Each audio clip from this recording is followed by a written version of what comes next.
Well, what's going on, everybody? It's Friday and we are going to be doing the valve adjustment on this Honda Pioneer 700. As you can see, I already had the seat off and a little bit of water here. I gotta clean that off. But what we're gonna have to do is take this plastic piece off, take the back of the seat off, take that air filter cover back off again. I think we got to take this cover off. All these plastic pieces need to come off, and I guess there's like a million of these little push clips that got to come off too. So that is going to be the adventure for today. Again, this is a Honda Pioneer 700. Just got done with the oil change. Now we're going to adjust the valves. It's got 20 hours on it, so it needs the first checking over. Yeah, so we'll jump into this and we'll see exactly how this goes.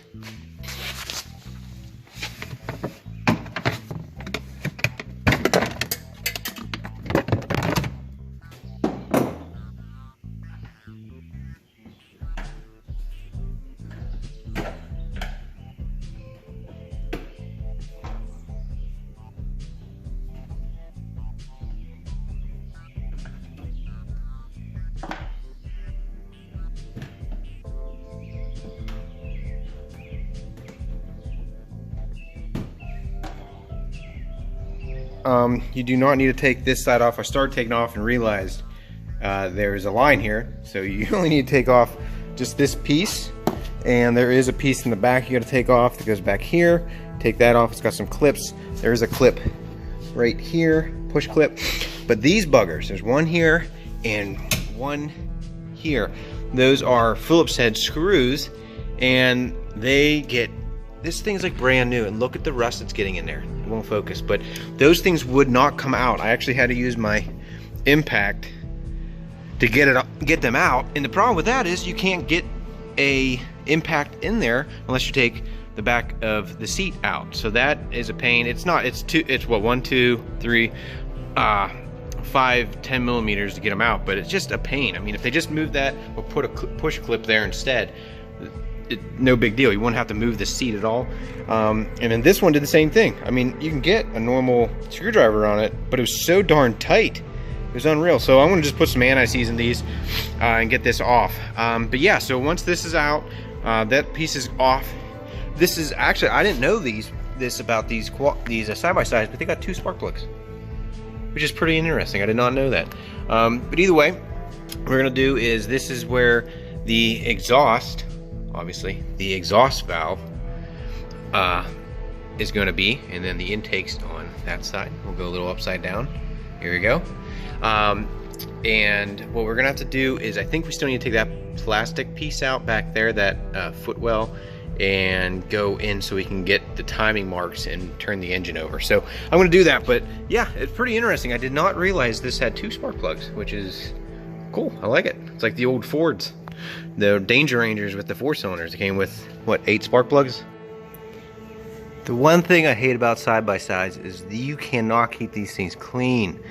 I thought I had this thing pretty cleaned up. I actually washed it twice, and it is absolutely filthy underneath here. But either way, guys, what we got here is, I'll show you real quick while it's out in the sun or the light. You have 1, 2, 3, 4 push clips. You have 1, 2, 3, 4 Phillips head screws, and then you have 2 more push clips right here. And I took just this one off. I don't think you actually have to, just to give me a little bit more movement up here. And then this thing just pulls out. So once this is out, you can now see where we need to rip apart and get the timing. So back here, I don't know what size it is, haven't checked it out yet, but it's hard to see on the camera. Right here, you take this off, and then that's how you're going to turn the engine over. And then right here, you got to take this off, and you got to watch while you're turning the engine over, and then you'll see the T. Make sure it's on the compression stroke, and I'll show you how to know when you're on the compression stroke. It's pretty easy. So yeah, let me get these things ripped off and start turning this thing over a little bit, and I'll show you guys to make sure you're on top dead center on compression stroke. Get this, I now have it a top dead center on the compression stroke. I'm going to try to get the camera in here, which is not very easy to do. That's really hard to see. Yeah, it's not going to focus. Either way, you can barely see the T in there, okay? Right underneath the T is a line, and on inside the threads, again, it's really, really hard to see, so we're gonna just kind of, you gotta take my word for it. Inside the threads, there's a little cutout, and you gotta get that line right up with that cutout. And once you do that, it's really sensitive, so you gotta go very, very slow. Turn the engine over clockwise, so you're going down, like coming towards you, okay? You're gonna turn the engine clockwise until you get it there. And now if you have a top dead center of the compression stroke, all the valves should be shut. So when you're doing this, you be very careful, and you can hear it, see?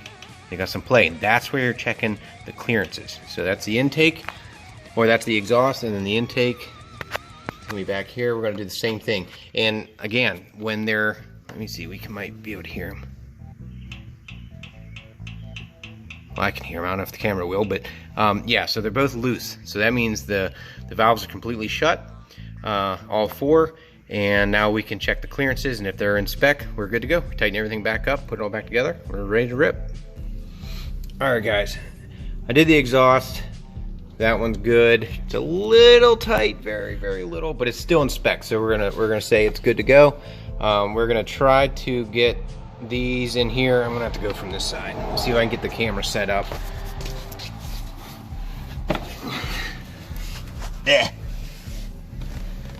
It's tight coming in here. Okay, here we go. All right, let me see. All right, camera's good. Here is the spec. It has a little bit of drag. That's good. Let's check this one.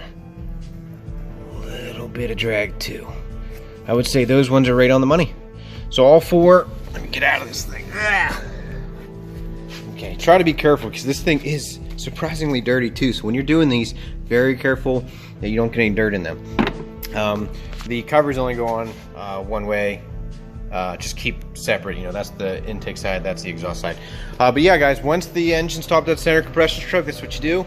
If you need to adjust them, all you do is you take that nut, you loosen it up, and then you can adjust it. These just screw in or out, and that's where you adjust them. They're not like the shims that you got to pull the cams out and do all that on like the race bikes. Those are kind of more of a pain. These are pretty easy. Same thing. You get your measurements, you just adjust them a little bit. Put your feeler gauge back in, and if they're not right, you just adjust a little bit more here until you get them good. You just want a little bit of resistance going through them, and you will be good to go. Remember, you want to do these on a cold engine. Yeah, so if you're having a hard start, these quads might be a big change because they're fuel injected and all that good stuff. I mean, even has O2 sensors and all that good stuff for the fuel injection. But like I said, either way, if you guys are having a hard time starting, like we'll just say for like Z400s, if they don't start cold, but you can pop start them, and then whenever they're warmed up, they'll fire right up. Usually the valves, the cams and everything, they need shimmed. But again, these are very easy to do. You loosen those, and then you torque them. I don't remember the exact torque spec. You can look them up on Google. Very easy. But yeah, guys, that's it. I'm going to button this thing all back up, tighten everything down, and put everything back together and wash this thing. Check the fluids. I'm not going to make a video on that, but I'm going to check the rear end fluid, check the brakes. Again, pretty cool in the brake system on this thing. That's the brake. It's not on each side. It's just the whole drive line, which is pretty nifty. But either way, guys, that's it. Let me get this thing all cleaned up, and then we'll see what it looks like when we're all done. So I got it all back together. We're going to start cleaning it up now, but I want to go over the tools you need to do this job. We'll just start up here with the sockets. This is a 17 mil. This is what you use to turn the engine over. This is a 10 mil. This is what I use to take the seat off, the back seat, or your backrest.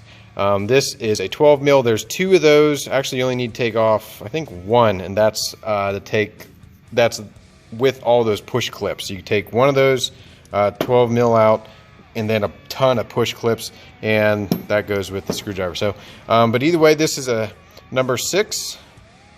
Yep, number 6, and that takes the sight. Well, it's the, I was gonna say sight glass, but it's the the inspection hole so you can get your timing marks lined up. And this is a 24 millimeter. That takes the other cap off so you can turn the engine over. What else? This is 8 mil for the valve cover bolts. You can use, this is a 3/8 drive, obviously, for the sockets. And then a flathead screwdriver to take all those push pins out, and then a Phillips, because you do have a couple Phillips head you got to get off as well. So guys, that's it. It's a super easy job. My daughter, she's 4 years old. She was even helping me rip pieces and parts off. The hardest, honestly, the hardest part that I had on the whole thing was getting the back seat back on. Like, it's such an easy job. It's just those push clips are a pain in the butt, and those Phillips heads, if they do get tight, you got to have one of those impacts to get them out. Other than that, it's going to be really tough for you.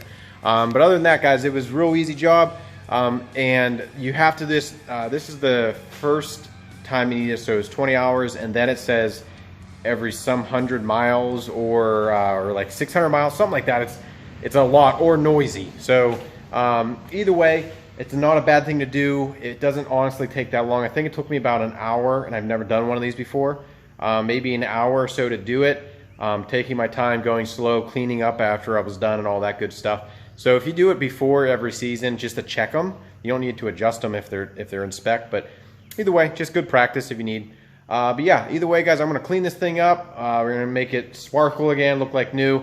My daughter's going to help me do that. And then we're going to jump on to the next project. Hopefully my brother starts coming back and we start working on that bike again. But either way, I hope you guys enjoyed this, and we'll catch you on the next one. God bless.